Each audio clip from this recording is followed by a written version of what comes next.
আজকে চলে যাবো আমরা বর্ধমান বিগ বাজার। সেই মতো বোলপুর স্টেশনে চলে এসে ফটাফট টিকিট কেটে ট্রেন ধরে নিলাম। 1 ঘন্টা জার্নি পর ফাইনালি বর্ধমান পৌঁছে গেলাম আমরা। আর ওভারব্রিজের উপরে এই মামুই দুটোকে দেখে মন চাইছিল একবার প্রপোজ করে দিই, কিন্তু ভাই কেলানির ভয়ে বলতে পারলাম না, তাই ফটাফট বেরিয়ে চলে এলাম স্টেশনের বাইরে। এত ঠেলাঠেলি ভিড়ে ভাই কোনো রকম কষ্ট করে বাইরে বেরিয়ে আসলাম। টিটির ভয়ে টিকিট কাটেছিলাম, তাহলে প্ল্যাটফর্ম থেকে বাইরে বেরিয়ে আসে দেখি সালা টিটি নাই, টিকিটটা কাটাই আমাদের লস হয়ে গেল। আর এই 40 ডিগ্রি গরমে ভাই গলাটা পুরো শুকিয়ে গেছিলো, তাই স্টেশনের বাইরে ভালো আমের জুস খেয়ে নিই। আর আমাদের সাথে ভাই দুটো ছিল, তাদেরকে বললাম চল আমাদের সাথে একটু চিয়াস করে নে। তাই দাদা ফাটাফাট গ্লাসগুলো সাজিয়ে দিল আমাদের। আর এই বাচ্চাটা জুসটা পাওয়ার পর যে হাসিটা দিল না ভাই, এই হাসিটা সত্যি বলছি কোটি টাকার হাসি। এই হাসি টাকা দিয়েও কেনা যাবে না, জাস্ট একবার দেখো ওদের হাসিটা, মন ভরে যাবে।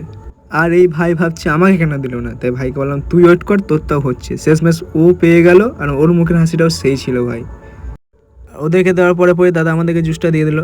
আর জুসের দামটা ছিল 20 টাকা করে পার গ্লাস। জুসটা খেয়ে ভাই গলাটা ভিজে নিলাম। আর এখন সোজা চলে যাবো বিগ বাজারের উদ্দেশ্যে।